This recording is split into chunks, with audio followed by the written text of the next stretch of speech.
2012년에 스페인의 한 작은 마을에 예수님의 가시관을 쓰신 모습이 있었던 그림이 있습니다.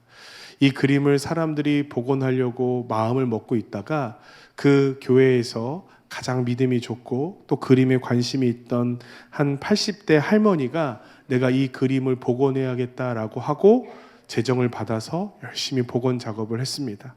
그런데요, 이 복원 작업이 끝난 다음에 이 할머니는 모든 사람들 앞에서 공개적인 사과를 해야 했습니다. 제가 그림을 하나 보여드릴게요. 혹시 여러분 보신 적이 있으세요? 한번 보여드리겠습니다. 왼쪽이 예수님의 처음 모습인데, 그리고 가운데가 훼손된 거죠. 이 그림을 복원하고 나서 사람들에게 많은 질타를 받았습니다. 그 다음에 어떻게 했냐면 사람들이 조롱하기 시작했어요. 원숭이 예수다. 그렇게 해서 결국 이 그림은 2012년에는 다시 재복원이 불가하다라는 판정을 받았습니다. 그리고 놀랍게도 이후에는 관광 명소가 돼서 이 마을의 관광부 장관이 되셨대요. 여러분, 그러나 아무리 돈을 많이 벌어도, 아무리 이분이 사람들의 이목과 집중을 끌어도 이분이 결코 복원할 수 없는 것이 있어요.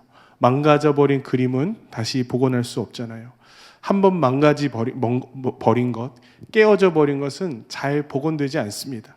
그러면 사람과 사람 사이의 관계는 어떨까요? 깨어진 마음이 잘 붙나요? 잘 붙지 않죠. 거기다가 더 나가서 만약에 하나님과 우리와의 관계가 깨어졌다면 여러분 어떻게 될까요? 그것만큼 다시 잊고 회복하기에 어려운 일은 없을 거라고 생각합니다.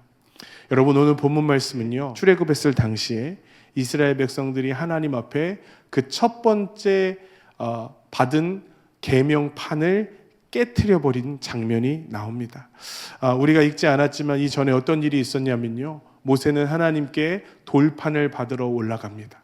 그 돌판에는 우리가 아는 십계명이 기록되어 있었습니다. 그런데요, 이 십계명의 말씀을 받고 있는 그 사이에 이스라엘은 어떤 일을 하고 있었냐면요, 금송아지를 만들고 있었습니다. 여러분, 이 금송아지를 만든 사건은요, 하나님 보시기엔 너무너무나 크고 괴로운 일이었습니다. 그래서 랍비들은 뭐라고 해석하냐면, 금송아지를 만들어 예배했던 사건은 아담과 하와가 영원한 생명의 그 열매를 먹은 이후에 가장 큰 죄악이고 가장 잘못된 죄악이라고 이야기할 정도로 큰 죄인 겁니다. 왜냐하면요, 이 금송아지를 만들고 있을 그때는 하나님께 언약을 받은 지 얼마 안 되는 상황이었기 때문입니다. 막 하나님으로부터 하나님의 은혜를 받고 사랑을 받고 특별한 은혜를 누리고 있는 그날 저녁에 그들은 금송아지를 만들어 하나님을 떠났다고 성경은 얘기하고 있어요. 더군다나 출애굽 10계명의 가장 큰 계명인 첫째 계명과 둘째 계명을 그들은 가장 처음으로 어기기 시작하는 겁니다. 그들은 간음 먼저 하지 않았습니다. 그들은 도둑질 먼저 하지 않았습니다. 그들은 하나님의 영광을 가로채는 일, 하나님을 떠나는 일을 그들이 십계명을 받은 다음에 가장 먼저 했어요. 모세는 너무 화가 나서 그 돌판을 던져 버릴 수밖에 없었습니다. 하나님의 은혜와 하나님의 축복과 하나님의 언약은 산산조각 부서지게 되었어요. 여러분, 다시 본드로 붙일 수 있을까요? 이제 하나님과의 관계는 끝이 난 겁니다. 그 오래된 그림도 복원하지 못하는데, 인간과 인간 사이의 관계도 회복하기가 그렇게 어려운데, 하나님과 우리 사이에 맺어진 그 완고한 하나님의 언약이 깨어져 버렸다고 생각해 보십시오. 그 어떤 강력한 본드로도 그 언약을 붙일 수 없었겠죠. 그런데 여러분, 성경은 여기가 끝이 아니라고 얘기하고 있습니다. 성경은요, 오늘 하나님께서 두 번째 돌판을 준비해 놓으셨다라고 얘기하시는 거예요. 이 두 번째 돌판은 무엇일까요? 하나님의 용서죠. 이 두 번째 돌판은 뭘까요? 하나님의 은혜죠. 이 두 번째 돌판은 뭘까요? 하나님께서 이 죄인들에게 다시 시작하게 하시는 새로운 기회와 축복이라는 것입니다. 여러분, 우리가 가나안 땅에 온전히 승리하여 끝까지 입성하기 위해서 우리에게 필요한 것이 반드시 있어야 할 것이 있습니다. 그것은요, 이 두 번째 돌판의 은혜라는 것입니다. 왜냐하면 우리는 첫 번째 돌판을 너무나 쉽게 깨트려 버리는 사람들이기 때문에 그렇습니다. 여러분들은 주님을 떠나신 적이 없나요? 여러분들은 주님의 마음을 아프게 해드리신 적이 없나요? 그래서 우리 스스로 일어나지 못하고 마음을 괴로워 견딜 수 없던 적이 없으신가요? 여러분, 그러나 오늘 주님께서 우리에게 허락하기 원하는 것이 있습니다. 따라해 보실까요? 두 번째 돌판을 준비하라. 할렐루야. 여러분, 오늘 마음에 하나님의 신비로 쓰신 글씨가 여러분 마음에 새겨지기를 간절히 소망합니다. 하나님은 정말로 이렇게 우리의 인생을 바꿔 놓으실 수 있는 분일까요? 제가 책을 읽다가 여러분에게 소개를 드리고 싶은 한 여인이 떠올랐습니다. 이 여인의 이름은 세이디라는 분인데요. 외국 분이에요. 라스베가스에서 살아가는 성인용 무대에서 춤을 추는 그런 여자입니다. 설교 시간에 언급하기도 어려운 아주 죄송해요. 저급한 일을 하는 그런 자매였습니다. 라스베가스가 어떤 도시냐면요, 제일 쾌락과 환락과 음란과 더러움이 가득한 도시입니다. 그런데 그 지역의 한복판에 은혜의 도시라는 슬로건을 갖고 한 교회가 세워졌습니다. 거기서 예배를, 주일 일부 예배를 드리는데 어떤 한 누가 봐도 술집에서 일할 것 같이 생긴 여인이 저 뒤쪽 성전 뒤에 앉아서 그냥 울고만 오는 겁니다. 아마도 그녀는 밤새 춤을 추고 밤새 사람들에게 웃음을 팔고 그러다가 인생이 공허해서 그 교회로 방문한 것 같아요. 여러분, 이 인생이 하나님께 다시 접붙여질 수 있을까요? 여러분 한번 생각해 보세요. 그런 여인이 다시 주님께 돌아온다면 주님이 정말 기뻐하며 받아주실까요? 우리가 성경을 통해서 알고 있지만 정말로 이런 일이 일어나는 건 어려운 일이잖아요. 정말 우리의 상식으로는 이거는 있을 수 없는 일이잖아요. 그런데 저 뒤에 있던 여인이요, 점점 앞으로 다가오고 있는 겁니다. 어느 날 목사님에게 찾아와서 자신이 예수를 믿고 싶다고 얘기하는 거예요. 자기에게 세례를 줄 수 있다고 얘기하는 겁니다. 목사님도 믿을 수가 없었어요. 왜냐하면 여러분, 그런 사람들이 그냥 기분에 따라서, 흥에 따라서 세례를 받을 수도 있는 거잖아요. 여러분, 세례는요 아주 엄격한 겁니다. 세례는 우리가 다시 태어난다는 것을 사람들과 하나님께 드리는 예식입니다. 그런데 세례를 받겠다고 사람 앞에, 목사님 앞에 얘기하는 이 자매의 이야기가 얼마나 놀라웠겠어요. 그래서 이 세이디에게 목사님이 물었습니다. 당신 세례를 받는 것의 의미가 뭔지 아십니까? 그랬더니 세이디가 이렇게 얘기하더래요. 저는 각오가 돼 있습니다. 첫 번째, 저는 제 직업을 바꿔야 할 것이고요. 두 번째, 저는 무엇을 먹어야 할지 제 수입에 분명한 영향이 있을 것입니다. 그러나 저는 각오가 되었습니다. 그래서 이 세이디라는 자매는 그 순간 세례를 받았어요. 아멘, 아멘.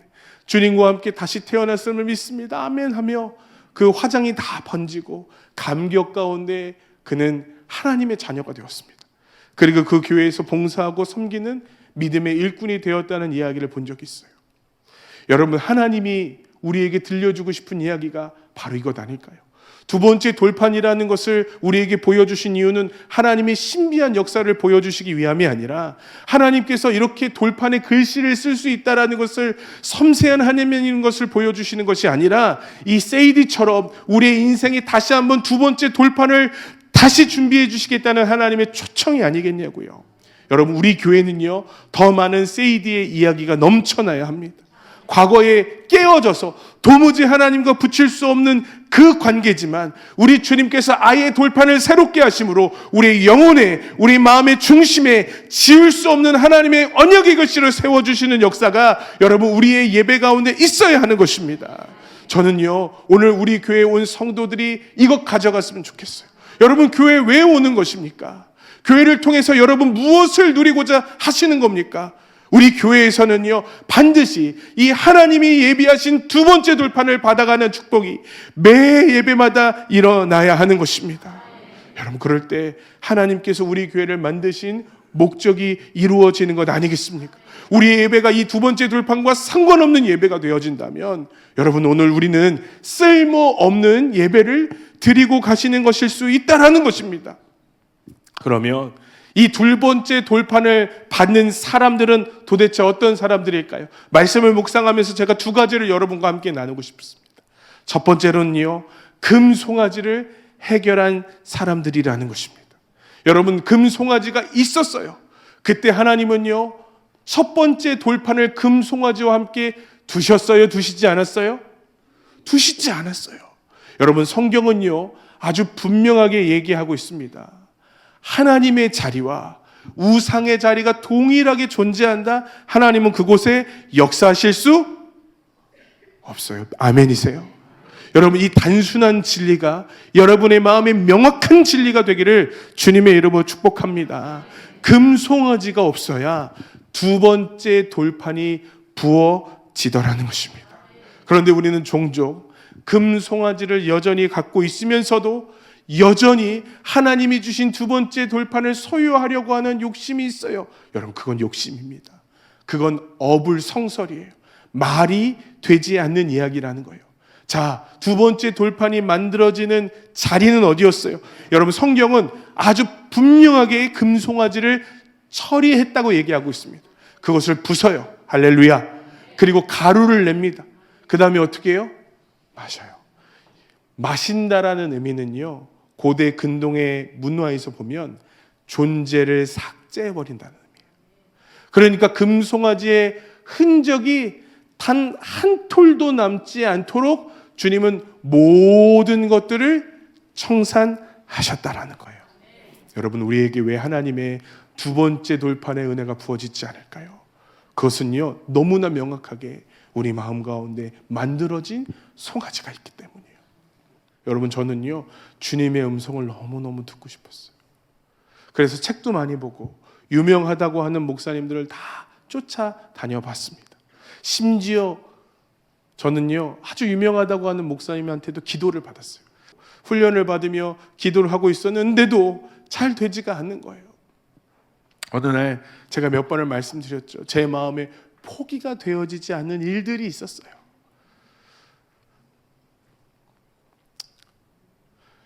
제 마음에는요, 성공한 삶을 살고 싶은 마음이 있었어요.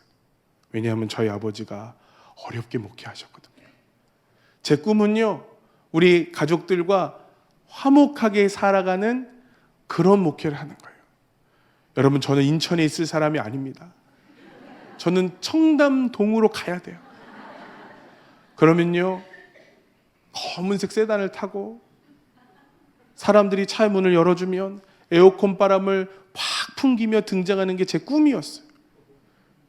좋은 대학교에 나가 인정받는 목사가 되는 거. 그런데 갈 데가 없어서 찾아와 봤더니 이건 맨 노숙자한테만 가라고 하고요. 너는 안 된다 그러고요. 제가 너무 속이 상한 거예요. 그런데 어느 날 꼭 주님께서 저한테 그렇게 물어보시는 것 같았어요.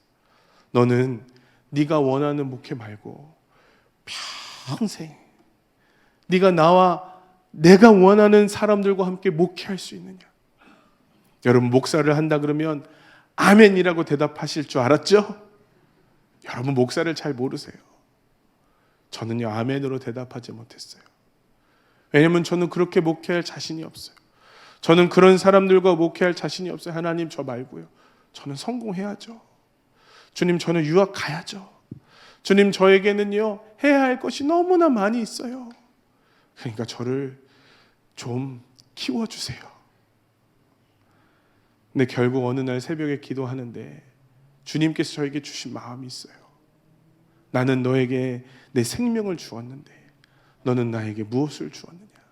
할 때 저는 아무런 할 말이 없었어요. 주님께서 나에게 생명을 주신 분이 맞다면 제가 제 인생에 하찮은 제 인생을 드리는 것은 아무것도 아니었어요. 그날 처음으로 제가 주님 앞에 기도했어요. 주님, 저 그럴듯한 목회하지 않아도 괜찮아요. 저 여기 있는 사람들처럼 평생 노숙인들과 함께 목회하라고 해도 괜찮아요. 주님, 혹시 이런 저를 받아주실 수 있나요? 여러분, 그런데 제 인생에 참 신비한 경험이 일어났어요. 제 마음속에 막 울려지기 시작하더니요, 너는 내 종이다 라는 응답이 있는 것 같았어요. 여러분, 제가 왜 이 얘기를 말씀드리냐면요, 많은 성도들이 왜 하나님이 살아계신데 내 마음에는 역사하지 않느냐고 물어봅니다. 저도 그게 너무나 궁금해요. 아니, 겉으로 보기엔 너무 귀한 분인데요, 겉으로 보기엔 너무 주님을 사랑하는 분인데요, 누구보다도 교회에서 봉사, 충성 헌신하는 분인데요. 왜 우리는 은혜를 잃어버리고 말았을까요? 예전에는 불기둥도 경험했는데요. 예전에는 구름기둥도 경험했는데요. 왜 우리는 은혜를 잃어버리고 말았을까요? 저는 한 가지 같아요. 우리도 모르게 금송아지가 생겨난 건 아니겠어요? 사랑하는 성도 여러분, 출애굽기 32장 20절의 말씀에 보니까 금송아지를 태워다가 곱게 갈아 이스라엘 자손에게 마시게 하라. 오늘 태우시는 성령의 불이 우리 마음에 있는 금송아지를 태우시기를 주님의 이름으로 축복합니다. 그때 다시 은혜가 회복되는 거예요. 그때 다시 하나님의 음성이 우리에게 들려지는 겁니다. 여러분, 이 마음속에 금송아지가 여전히 살아 숨쉬는 한 우리는 그 어떤 은혜 아래 있지 못할 거예요. 아니, 은혜를 주셔도 마치 하늘을 열어 입 벌리지 않은 그릇처럼, 저 땅으로 그 주둥이가 향한 그릇처럼 은혜는 다 사라지고 말 것입니다. 여러분, 오늘 그 작은 소가지를 불태우겠다고 결단하는 이 예배가 되기를 간절히 소망합니다. 제가 설교를 준비하면서 주님 앞에 그랬어요. 주님, 내가 그렇게 순수한 마음으로 주님을 예배했던 적이 있었네요. 여러분, 그런데 지금은 그렇지 않아요. 오늘 우리에게 수많은 장신구들이 달려 있잖아요. 여러분, 주님 앞에 냉철하게 하나하나 해결하기를 주님의 여러분 축복합니다. 이 문을 나서서 잊어버리지 마시고 여러분 마음과 전쟁을 선포하셔야 돼요. 그럼 주님은 여러분 가운데 다시 한없는 은혜로 역사하여 주실 것입니다. 두 번째로, 돌판을 준비해야 돼요. 여러분, 출애굽기 32장에 참 재미난 장면이 나와요. 첫 번째 돌판은 누가 준비하셨을까요? 나중에 성경을 확인해 보세요. 하나님이 돌판을 준비하셨어요. 자, 그럼 문제입니다, 여러분. 답을 다 알려주고 내드리는 거예요. 두 번째 돌판은 누가 준비했을까요? 모세가 준비했어요. 저는 이게 참 신비한 일인 것 같아요. 하나님께서 또 하실 수 있잖아요. 그런데 모세에게 뭐라고 말씀하시냐면, 너는 돌판을 준비해라. 여러분, 하나님이요 돌판을 준비하라고 하십니다. 돌판을 어떻게 준비해야 될까요? 아마 당시에는 어떤 철공이나 그다음 석공 기술이 부족했기 때문에 이 돌판을 준비하는 일이 참 어려웠을 것 같아요. 자연적으로 깨진 널찍한 돌들을 찾아, 그리고 그 돌을 다듬고 그 돌을 여러분 산으로 갖고 끌고 올라간다는 생각을 한번 해보세요. 여러분, 우리가요 이런 일을 잘 안 해봐서 이게 얼마나 무거운지 잘 생각을 안 합니다. 여러분, 돌판을 가지고 올라가는 것, 우리가 생각할 땐 돌판을 가지고 올라가나 보다 하지만, 여러분, 그 돌판을 가지고 올라가는 걸음이 얼마나 번거로울까요? 얼마나 무거울까요? 그런데 모세는요 그 일들을 해내면서 꾸준히 되뇌이는 것이 있어요. 하나님은 자비하십니다. 하나님은 인자하십니다. 하나님은 공의로우십니다. 하나님은 우리에게 긍휼과 자비를 부어주십니다. 그 과정 중에 그의 돌판뿐만 아니라 이스라엘의 온 마음이 준비되기 시작한 것 아닐까요? 여러분, 이스라엘이 염치가 있죠. 물론 금송아지를 섬기려고 했던 모든 사람들은 하나님의 심판을 당했습니다. 그래도 여러분, 염치가 있는 건 아니에요.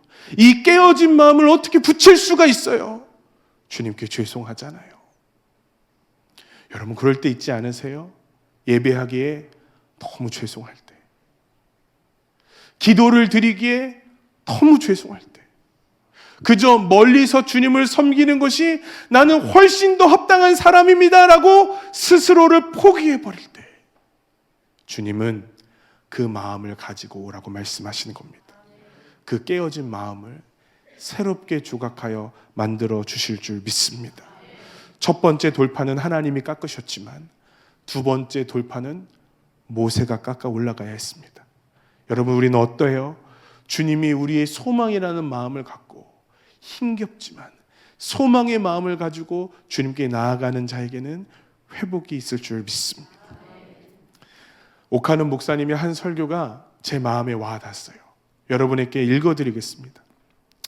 일본에 가면 일본 목사들이 저보고 한국 교회가 어떻게 그렇게 부흥하고 성장하느냐 질문을 자꾸 합니다. 한국 교회가 부흥하는 이유요, 그 배후는 가난이 있습니다. 그 배후에는 고통이 있습니다. 실제로 어렵게 사는 사람들은 예수를 믿어도 생명을 걸고 믿습니다. 예수를 믿는 생활이 사치품이 아니에요. 교양이 아니에요. 생존에 관계되는 문제입니다. 세상에서도 고생하고 이렇게 서글프게 사는데 구원받지 못한다면 내가 어떻게 억울해서 사냐? 그렇기 때문에 예수 믿는 거, 이거는 뭐 죽고 사는 문제로 생각하고 달려들어요. 여러분, 우리 교회에 이 땅에 하나님께서 부흥을 주셨던 이유가 뭘까요? 여러분, 우리에게 예수 믿는 것은요, 생존이었어요. 오카는 목사님이 설교하시더라고요. 나 가난해서 예수 믿었어요. 나에게는 예수님을 믿는 것은 사치나 교양이 아니라 내 생존이었습니다. 여러분, 오늘 돌판을 준비하는 마음이라는 것은 도대체 무엇일까요? 그래, 내가 오늘 예배 한번 드려드리자라는 마음이 절대로 아니에요, 여러분. 내가 주님 앞에 오늘 그래, 교양을 쌓는 이 좋은 얘기 한번 들어드리자라는 게 아닙니다. 주님 앞에 나오는 마음은요, 생존이에요. 오늘 주님 만나지 못하면 나 죽어요. 오늘 주님 만나지 못하면 내 자녀 죽어요. 오늘 주님 만나지 못하면 내 마음 무너져요. 오늘 주님 나 만나 주셔야 돼요. 그 돌판 위에 주님은 손수 글씨를 써 주실 거라는 거예요. 그런데 오늘 많은 성도들이 돌판을 준비하지 않습니다. 돌판이 있어도 그만, 없어도 그만이에요. 가나안 땅에 들어가라. 그러나 나는 너희와 함께 하지 않을 거라는 주님의 경고가 괴롭지 않아요. 사랑하는 성도 여러분, 주님 없이 살아가는 인생은요, 심판받습니다. 주님 없이 살아가는 인생은 공허합니다. 주님 없이 가나안 땅을 정복한들 우리에게 무슨 유익과 소망이 있겠냐는 거예요. 주님과 함께 가야 합니다. 두 번째 돌판이 우리에게 너무나 필요해요. 여러분, 오늘 여러분의 마음은 준비되셨어요? 오늘 여러분의 마음은 준비되셨어요? 주님이 여러분에게 너무나 필요한 분입니까? 숨 쉴 수도 없죠. 부르기도 송구하죠. 그러나 부르는 이유, 그러나 이 자리에 앉아있는 이유는요, 주님이 우리의 소망이기 때문에 그렇습니다. 오늘 우리의 죽은 심령에 다시 한번 돌판을 부어주길 원하시는 주님의 은혜가 계세요. 그런데 돌판이 준비되지가 않았어요. 살아날 수 있는데요, 그 간절한 마음이 없는 거예요. 이 두 번째 돌판을 주실 수 있는 이유는 딱 한 가지입니다. 작정하신 하나님이 계시기 때문입니다. 언약을 맺을 자격도 없는 우리들에게 하나님은 다시 한번 손을 내미셨어요. 깨어진 관계, 떼어진 그릇은 그 어떤 것도 회복할 수 없죠. 여러분, 우리 편에서는 회복할 수 없는 거예요. 그런데 우리가 두 번째 돌판을 준비하는 소망이 있는 이유가 무엇일까요? 우리에게 작정하시고 손 내미신 목이 뻣뻣한 여전한 완악한 백성을 다시 살리기 원하시는 하나님 아버지의 마음이 있는 겁니다. 여러분, 오늘 그 주님께서 오늘 우리에게 손 내미시는데 여러분 어떻게 하시겠어요? 그 손 못 붙잡을 때가 와요. 목이 뻣뻣한 백성에게 주시는 손이 있기에 다시 한번 우리 심령에는 돌판이 만들어지는 것입니다. 여러분, 오늘 그 돌판을 갖고 주님께 나아가시지 않겠어요? 주님이 손수 성령의 손으로 하나하나 새겨 주실 줄 믿습니다. 우리 찬양.